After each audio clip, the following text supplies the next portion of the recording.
महज हंगामा खड़ा करना मेरा मकसद नहीं। मेरा मकसद है कि ये सूरत बदलनी चाहिए। मेरे सीने में ना सही, मेरे सीने में ना सही, तेरे सीने में सही हो आग कहीं भी, लेकिन आग होनी चाहिए।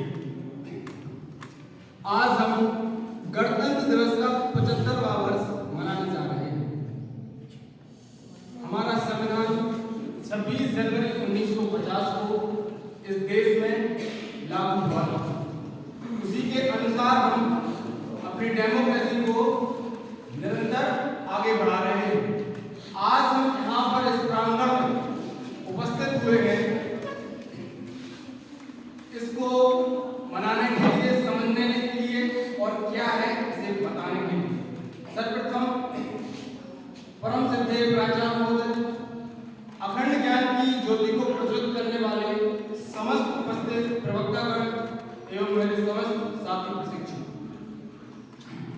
प्राचीन काल से भारत की गौरव गाथा का गायन पूरे विश्व में होता रहा है, लेकिन आज भारत के लोग अपनी अस्मिता को भूलकर अपने ही नैतिक पतन की ओर अग्रसर हैं। आज शिक्षा का जमीनी स्तर पर होने के बावजूद भी हमारा समाज, देश रूढ़िवाद, जातिवाद, अनेकों कुरीतियों, पाखंडों, छुआछूत, ऊंच नीच जैसे कई कुप्रथाओं से ग्रस्त है।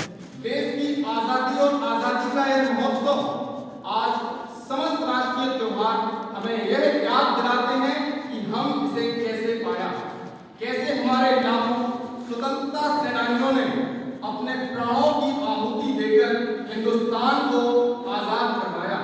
जहां आज संपूर्ण भारतवर्ष प्रगति के मार्ग पर निरंतर अग्रसर है, वहीं आज लोग अपने ही कर्तव्यों से पूर्णतः विमुख होते जा रहे हैं।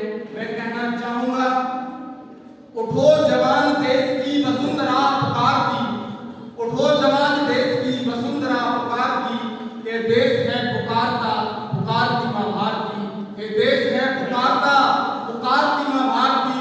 उठा कदम बढ़ा कदम, कदम कदम बढ़ाए जा, कदम कदम पे दुश्मनों के धड़ धड़ से बढ़ाए जा। उठेगा हाथ जोड़ करने तेरी आरती। ये देश है पुकारता, पुकारती मां भारती। ये देश है पुकारता, पुकारती मां भारती। आज गणतंत्र दिवस, स्वतंत्रता का, गणतंत्र का जश्न मनाने जैसा ज्यादा इस बात को समझने का है कि हमने स्वतंत्रता कैसे पाई, कितने वर्षों तक गुलामी की बेड़ियों और इन जंजीरों से पांव में पहने हुए आजादी प्राप्त की है। इतिहास गवाह है कि इतिहास अपने आप को दोहराता है। इसलिए हमेशा हमें अपने समाज व राष्ट्र के प्रति सकारात्मक होना चाहिए। रघुवीर सहाय लिखते हैं, निर्धन जनता का शोषण है, निर्धन जनता का शोषण है कहकर आप फंसे, लोकतंत्र का अंतिम क्षण है, लोकतंत्र का अंतिम क्षण है कहकर आप फंसे। सबके सब हैं भ्रष्टाचारी कहकर आप फंसे, चारों ओर बड़ी लाचारी, चारों ओर बड़ी लाचारी कहकर आप फंसे।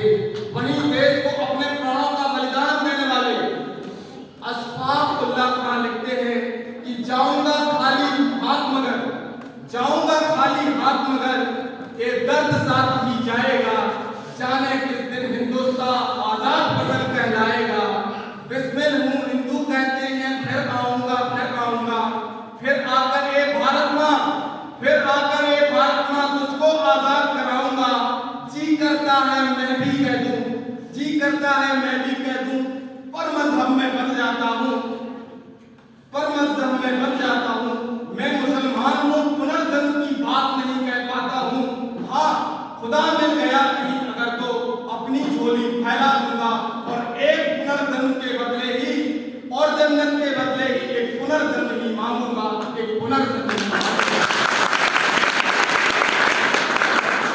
ऐसे थे हमारे देश के स्वतंत्रता सेनानी जिन्होंने अपने प्राणों की आहुति देकर देश को आजाद करवाया है, जिनके प्राणों में भारत बसता था। वहीं आज लोग इतने स्वार्थी, स्वलंबी और स्वधर्मी होते जा रहे हैं कि हिंदुस्तान के टुकड़े करने पर आमदा हो रहे हैं। हमारा देश हमसे है और हमारा कर्तव्य है कि हम देश की प्रगति में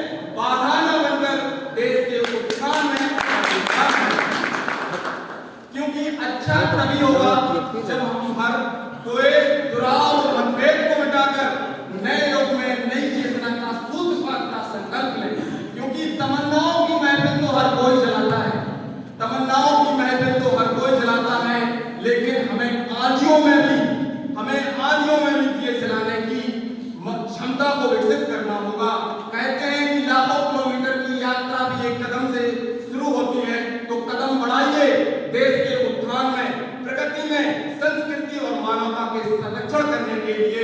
माखनलाल चतुर्वेदी अपनी एक फूल की अभिलाषा नामक कविता में लिखते हैं कि चाह नहीं मैं सुरबाला के गहनों में गुथा जाऊं, चाह नहीं मैं सुरबाला के गहनों में गुथा जाऊं, चाह नहीं मैं बिंद प्यार की माला को ललचाऊं, चाह नहीं मैं प्रेमी माला की बिंद प्यार को ललचाऊं, चाह नहीं सम्राटों के पर, चाह नहीं सम्राटों के सब पर हे हरि डाला जाऊं, चाह नहीं देवों के सर पर चढ़ूं भाग्य कटलाऊं, मुझे तोड़ लेना बनमाली, मुझे तोड़ लेना बनमाली, और उस पथ पर देना तुम फेंक मातृ